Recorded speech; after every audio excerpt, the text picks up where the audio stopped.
Building a cinema rig out of various cameras has turned into probably one of my favorite things to do ever since I started my filmmaking journey. Even more so recently as I started leaning more heavily into the YouTube side of things. And you guys seem to enjoy that content as well, just based off the responses and engagement I got off my last rig build. So today I want to break down the rig that's kept me full-time as a filmmaker for the last 2 years, and that's going to be the Sony FX30 cinema rig build. This has been my main driver as a full-time filmmaker and cinematographer in my area the last couple years. I've used this rig on countless shoots, whether it be a wedding. I've used this rig on commercial shoots as well as documentaries, as well as hundreds of music videos in the hip-hop space, which I've since slowed down in doing. But I've pretty much put this rig and this camera through its paces, but we're going to break down piece by piece how I built this rig. Starting of course with the camera itself, the Sony FX30. And this Super 35 sensor works relatively great despite some of the limitations which warrant the rig that I've made here. The camera itself is fitted with a newer cage that fits the actual body.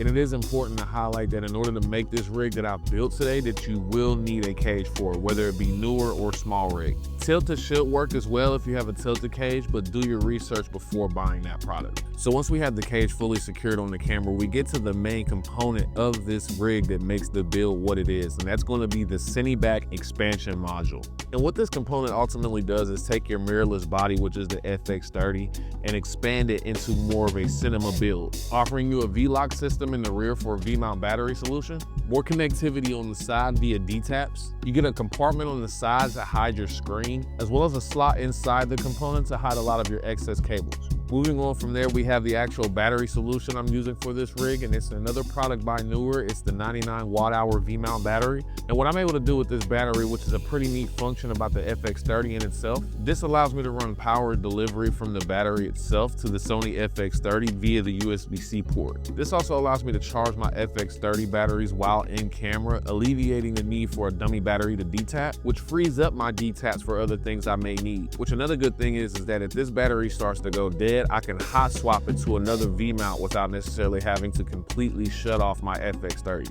Moving on to the top panel here, this is sort of personal preference. You can relatively use any top panel you like. Small Rig and Tilta has some top panels out there. Mitzi has some good ones as well. I opted to go with this top panel by Canvate, which came with a completely different cage. I'll link it in the description. My hands are a little bit bigger, so I prefer a top handle with a little bit more real estate so that I can keep a firm grip on the camera. So moving on to the next component of this build, which is the monitor. And there's a lot of good choices out there, but the one I chose specifically for this build is going to be the Fotga C50.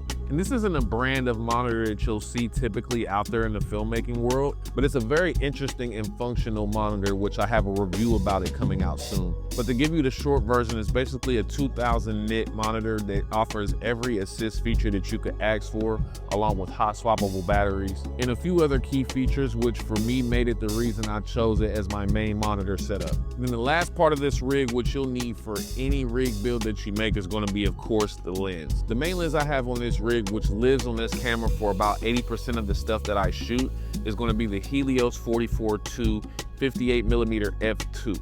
I've done quite a few videos on this lens breaking down why I use this as my main glass, as well as why I lean into using vintage lenses instead of the more expensive cine lenses that are out there on the market. Now, 58mm on a Super 35 sensor doesn't sound like much wiggle room. However, I have done some modifications to this lens in order to give me more of a wider focal length. The first and obvious thing I did was add a speed booster or focal reducer to the FX30 in itself.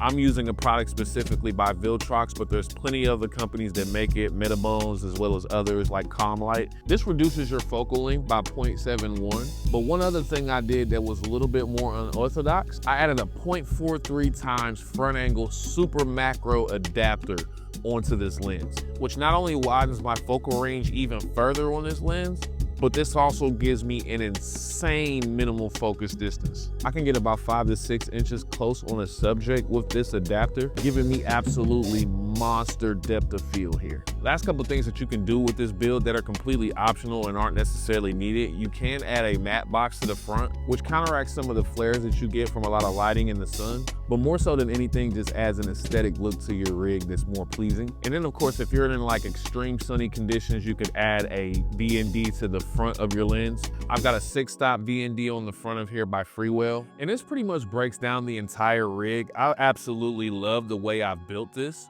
I didn't really include cables in the description of this build because I felt that was pretty much self-explanatory. One thing I do want to note or highlight though is when building a rig like this, it's really important to take into account how your rig is balanced. You really don't want it front or back heavy. Pretty much when you lift the rig, you want it to kind of balance itself. This one's a little bit front heavy, but you want to be able to let it hang and it not necessarily lean front or back whenever you're holding it with one hand. But on that note, this is the Sony FX30 cinema rig build. Let me know what you think of this build. I'll include some cinematic shots of this build, how it looks. Let me know if you've built anything similar to this with your Sony or maybe a different mirrorless camera. And also, if you guys really enjoy these cinema rig builds, let me know what type of rig you want me to build next. That's enough of me talking, guys. I appreciate everybody that made it this far in the video. And remember, the only reason that piece of art that you want isn't out is because you haven't pressed record.